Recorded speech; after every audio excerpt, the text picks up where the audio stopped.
সুপ্রিয় দর্শক, আসসালামু আলাইকুম। আপনাদের সবাইকে স্বাগত জানাচ্ছি এখনকার আলোচনায়। আপনাদের সঙ্গে আছি আমি সিরাজুল ইসলাম। দর্শক, আগামীকাল কাতারের রাজধানী দোহায় আমেরিকা এবং ইরানের মধ্যে আবার আলোচনা হবে। এইরকম আলোচনা বহুদিন ধরেই বহুবার হয়েছে, কিন্তু আলোচনা হয়, সমঝোতা হয়েছে, স্বাক্ষর হয়েছে, আবার সে আলোচনা ভেঙে যায়। দুই পক্ষ একে অপরের উপর হামলা করে, যুদ্ধ লাগে। এই যে যুদ্ধবিরতি এবং সমঝোতা স্মারক সবই হুমকির মুখে পড়ে। এর কারণ কি? সুপ্রিয় দর্শক, এই যে আমেরিকা এবং ইসরায়েলের সাথে ইরানের দ্বন্দ্ব সংঘাত এবং কখনো কখনো সমঝোতা, আবার কখনো কখনো তা ভেঙে যাওয়া, এটা কি শুধুই মাত্র রাজনৈতিক ব্যাপার, নাকি ক্ষমতার দ্বন্দ্ব, নাকি অন্য কিছু? আসলে কি? আমরা এইসব বিষয় নিয়েই এখন আলোচনা করব। আশা করি শেষ পর্যন্ত সঙ্গে থাকবেন এবং আমরা একেবারে ভেতরের কারণ তুলে আনার চেষ্টা করব। আপনারা ভিডিও যদি ভালো লাগে তাহলে লাইক, কমেন্ট, শেয়ার করবেন এবং চ্যানেলটি সাবস্ক্রাইব করে সাথেই থাকবেন। দর্শক, চলুন বিস্তারিত আলোচনা করি। 28শে ফেব্রুয়ারি ইরানের উপরে আমেরিকা এবং ইসরায়েল হামলা শুরু করে। একেবারেই নিজেদের মতো করে তারা ইরানের উপর হামলা চালিয়ে দেয় এবং ইরানের সর্বোচ্চ নেতা থেকে শুরু করে কাকে কাকে হত্যা করেছে তা তো আপনারা সবাই জানেন। হামলার কিছুদিন পরেই কেন ডোনাল্ড ট্রাম্প একেবারে চুক্তির জন্য মরিয়া হয়ে গেল। তারপরে নানান রকমের আলাপ আলোচনা, নানান রকমের কথা, বিভিন্ন ধরনের চুক্তি, সমঝোতা, সই, এগুলো হলো। কিন্তু প্রকৃতপক্ষে ইরানের সাথে আমেরিকা আর ইসরায়েলের যুদ্ধ কমপ্লিটলি বন্ধ হয়ে যায়নি এবং শান্তি বলতে যা বোঝায় সেটা পরিপূর্ণভাবে আসেনি। বরং মাঝে মাঝেই দুই পক্ষের মধ্যে যুদ্ধ হচ্ছে এবং সেই যুদ্ধের পরে, সেই যুদ্ধের প্রেক্ষাপটে মনে হচ্ছে এই চুক্তি, এই আলোচনা, এই সমঝোতা ভেঙে যাবে। এর কারণটা কি? একেবারে শুরু থেকে যদি বলি, এই যে আমেরিকা এবং ইসরায়েল ইরানের উপর হামলা চালিয়েছে, মূল অভিযোগটা কি? অনেকগুলো কথা ছিল আমেরিকা এবং ইসরায়েলের পক্ষ থেকে। প্রথমে ছিল ইরানের জনগণের উপর দেশের সরকার হামলা চালাচ্ছে, তাদের গণতন্ত্র দিচ্ছে না, তাদের মানবাধিকার দিচ্ছে না, অর্থনৈতিক সংকট সমাধান করছে না, ইত্যাদি ইত্যাদি। বাস্তব কথা হচ্ছে এগুলো সবই ইরানের কমপ্লিটলি নিজস্ব ব্যাপার। দেশের জনগণকে কতদূর কি দেবে, কতটুকু অর্থনৈতিক সচ্ছলতা দিতে পারবে এবং কতটুকু নিরাপত্তা দিতে পারবে, কতটুকু আন্দোলনের অধিকার দেবে, এগুলো সম্পূর্ণভাবেই ইরানের জনগণ আর ইরানের সরকারের ব্যাপার। এখানে অযাচিতভাবে হস্তক্ষেপ করার সুযোগ আমেরিকা এবং ইসরায়েলের নেই। তাহলে একদম পরিষ্কার যে আমেরিকা এবং ইসরায়েল জোর করে ইরানের অভ্যন্তরে হস্তক্ষেপ করে একটা যুদ্ধ পরিস্থিতির সৃষ্টি করেছে, যুদ্ধ লাগিয়ে দিয়েছে। কেন? প্রথমের দিকে বলা হয়েছিল যে এই জনগণের গণতন্ত্র, মানবাধিকার এবং তাদের আন্দোলনের অধিকার, তাদের খাওয়া পড়ার অধিকার, তাদের অর্থনৈতিক সুযোগ সুবিধা, এগুলো নিশ্চিত করতে হবে। এগুলো কি আমেরিকা এই হামলা চালিয়ে নিশ্চিত করতে পেরেছে? পারেনি। তাহলে কি আমেরিকা ইরানের উপর হামলা চালানোর অধিকার রাখে? তারপরে বলা হলো ইরানের উপর হামলা চালাতে হবে এই কারণে তার কাছে পরমাণু কর্মসূচি আছে, কিছুদিনের ভেতরেই সেই পরমাণু কর্মসূচি এগিয়ে নিয়ে তারা পরমাণু বোমা বানাবে। এখনই ইরানের এই বিপ্লবী সরকারকে যদি উৎখাত করে দেওয়া না হয় তাহলে তারা পরমাণু বোমা বানিয়ে ফেলবে। এই কথা আমেরিকা যতটা জোরালোভাবে বলল তার চেয়ে কয়েক গুণ বেশি জোরে ইসরায়েল বলল। এই যে ইসরায়েলের বলা কথা, এখানেও প্রশ্ন থাকে। ইরান হচ্ছে এনপিটিতে সই করা দেশ। এনপিটিতে সই করা মানে হচ্ছে তারা অঙ্গীকার করেছে তারা পরমাণু অস্ত্র বানাবে না। ইরান তো সেই কথাই বলছে এবং এখনো পর্যন্ত কেউ প্রমাণ দিতে পারেনি ইরান পরমাণু অস্ত্র বানিয়েছে। তাহলে ইরানের উপরে এই যে যুদ্ধ চাপিয়ে দেওয়া হলো এবং সে পরমাণু কর্মসূচি ধ্বংস করতে পারলো না, তাহলে ইরানের উপর এই যে যুদ্ধ চাপিয়ে দিয়ে কেন ইরানের জনগণকে এত ক্ষতির মুখে ফেলতে হলো বা ফেলা হলো? আচ্ছা, এখানে ইসরায়েল এবং আমেরিকা যদি ইরানের উপর হামলা চালিয়ে ইরানের ক্ষতি করে, তাতে কি লাভ হয়েছে ইসরায়েল এবং আমেরিকার? যদি লাভ না হয় তাহলে এর দায়িত্ব কে নেবে এবং কি হবে? আমি এখানে বলি, ইরান খুব সুস্পষ্ট করে বলেছে যে তারা পরমাণু কর্মসূচি বন্ধ করবে না, তারা ইউরেনিয়াম সমৃদ্ধকরণ বন্ধ করবে না।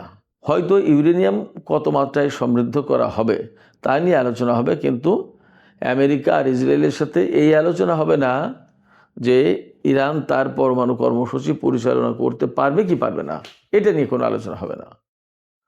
অর্থাৎ ইরানের বক্তব্য একদম ক্লিয়ার যে আমেরিকা এবং ইসরায়েল ইরানের উপর অন্যায়ভাবে হামলা চালিয়েছে, তারা ইরানের পরমাণু কর্মসূচি ধ্বংস করে দেওয়ার অধিকার রাখে না। এটা জাতিসংঘ নিরাপত্তা পরিষদের আন্ডারে বা আন্তর্জাতিক আণবিক শক্তি সংস্থার অধীনে এগুলো দেখভাল করা হচ্ছে। অতএব কোনো মতেই ইরান ইসরায়েল বা আমেরিকার হাতে তার পরমাণু কর্মসূচি তুলে দেবে না এবং তাদের কাছে সারেন্ডার করবে না। তাদের কাছে সারেন্ডার করার মানেই হলো ইরানের স্বাধীনতা সার্বভৌমত্ব বিকিয়ে দেওয়া। ইরান এই কাজ করবে না। তো তাহলে এই জায়গায় প্রশ্ন আসছে, আগামীকাল কাতারের রাজধানী দোহায় যে আলোচনা হবে, সেই আলোচনা কি নিয়ে হবে? ইরানের পক্ষ থেকে একদম পরিষ্কার করে ইরানের অন্যতম পররাষ্ট্র উপমন্ত্রী কাজেম গরিবাবাদী তিনি বলেছেন, ইরান আমেরিকার সাথে পরমাণু বিষয়ে আলোচনা করবে না। আগামীকালকে যে আলোচনা হবে তা এই যে 14 দফা সমঝোতা, সেই 14 দফার যে সমস্ত দফা এখন বাস্তবায়ন করার কথা চুক্তি সই হওয়ার পরে, অর্থাৎ ইসলামাবাদ সমঝোতা সই হওয়ার পরে যেগুলো বাস্তবায়ন করার কথা সেগুলো বাস্তবায়ন এখনও করা হয়নি, সেইগুলো নিয়ে আলোচনা হবে। যেমন ইরানের উপর থেকে নিষেধাজ্ঞা তুলে নেওয়া হবে এবং তার বিদেশে আটকে থাকা অর্থ ফেরত দেওয়া হবে। ইরানের উপর থেকে নিষেধাজ্ঞা তুলে নিয়ে ইরানকে বিদেশে তেল বিক্রির সুযোগ দেবে। এই সব বিষয় নিয়ে বিস্তারিত আলোচনা হবে। এখানে এই আলোচনা হবে না যে ইরান পরমাণু কর্মসূচি পরিচালনা করতে পারবে কি পারবে না। আবার এই আলোচনাও হবে না যে ইরান কোন পর্যায়ে হরমুজ প্রণালী পরিচালনা করবে। ইরান বলছে এটা একদম কমপ্লিটলি ক্লিয়ার যে ইরান হরমুজ প্রণালী ম্যানেজমেন্টের দায়িত্বে থাকবে। সেখানে টোল আদায় বা পরিবেশ বিষয়ক যে সমস্ত পয়সা কড়ি নিয়ে এগুলো ইরান এবং ওমান করবে, এবং এরই মধ্যে দুই দেশের মধ্যে একটা কমিটি গঠন করা হয়েছে, যৌথ কমিটি। সেই কমিটির আজকে মিটিংও হয়েছে। তার মানে দাঁড়াচ্ছে যে হরমুজ প্রণালীর নিয়ন্ত্রণ ইরান এবং ওমান ছাড়বে না, তাতে যাই হোক। এখানে তাতে যাই হোক মানে কি? তাতে যাই হোক মানে ইরানের যে অবস্থান বা তাদের যে বক্তব্য, তাতে এই চুক্তি হলেও ভালো না হলেও ভালো, ইরান কোনো মতেই আগের অবস্থায় হরমুজ প্রণালীকে যেতে দেবে না এবং হরমুজ প্রণালীতে ইরান তার নিয়ন্ত্রণ ছাড়বে না, আমেরিকাকেও নিয়ন্ত্রণ দেবে না। ইরানের পক্ষ থেকে একদম ক্লিয়ার কাট কথা যে এই হরমুজ প্রণালীতে যেসব জাহাজ চলাচল করে তার সমস্ত সবকিছু নিয়ন্ত্রণের দায়িত্ব ইরানের উপর থাকবে। ব্যাপারটা তাই যদি হয় তাহলে আমেরিকা তো ভিন্ন কথা বলছে, তখন কি হবে? আমেরিকা বলছে হরমুজ প্রণালী আগের মতো অবস্থায় ফিরে যাবে এবং ইরানের কাছে কোনো মতেই এটা নিয়ন্ত্রণ করার জন্য দেওয়া হবে না। ইরানের সাথে যে সমস্ত আলোচনা হবে তা মূলত হরমুজ প্রণালীর নিয়ন্ত্রণ কার হাতে থাকবে, কিভাবে হবে, এই সমস্ত নিয়ে। আমি আবারও বলি, আমেরিকা বলছে এই নিয়ন্ত্রণ ইরানের হাতে থাকবে না, এই নিয়ন্ত্রণ কারোর হাতে থাকবে না। অর্থাৎ আগে যেমন হরমুজ প্রণালী ছিল, যার যেমন খুশি সে তখন তেমন করে যেত, এখনও তাই থাকবে। কিন্তু ইরান বলছে যে না, তা হবে না, এটা আমাদের ভূখণ্ডের ভেতরের জিনিস। হরমুজ প্রণালী হলো ইরান এবং ওমানের ব্যাপার, তাদের পানি সীমায় এই প্রণালী, অতএব তারা কিভাবে পরিচালনা করবে সেটা ঠিক করবে ইরান এবং ওমান। এই যে দুই পক্ষের দুই রকম কথা, অথচ সমঝোতা কিন্তু একটা সই হয়েছে। সমঝোতা কি ছিল?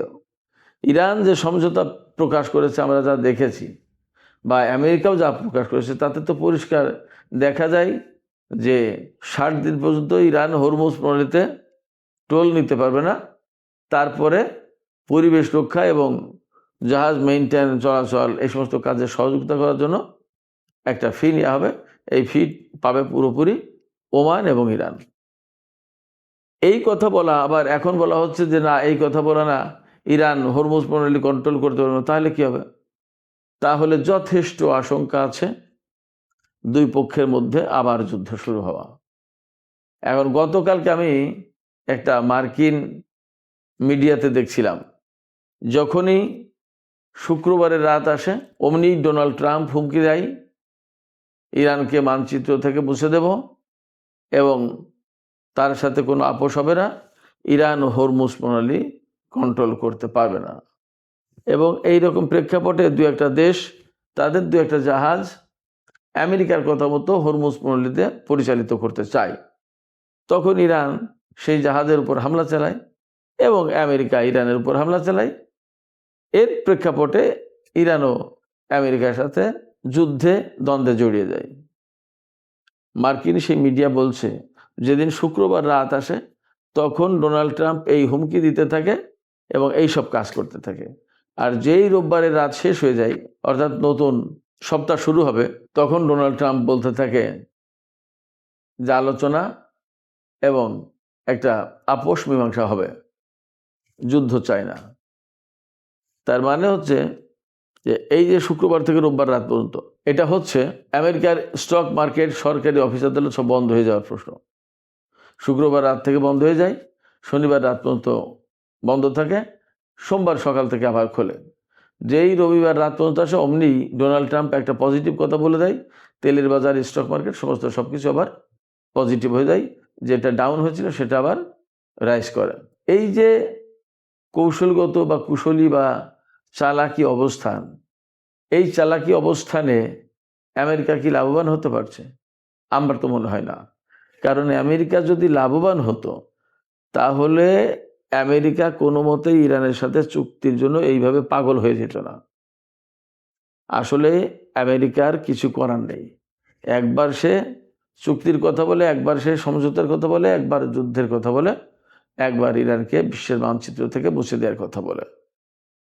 এই অবস্থায় যা দাঁড়াচ্ছে তাতে এই যুদ্ধবিরতির উপর মানুষের আস্থা কমে যাচ্ছে। এই যে 14 দফা সমঝোতা, তার উপর আস্থা কমে যাচ্ছে।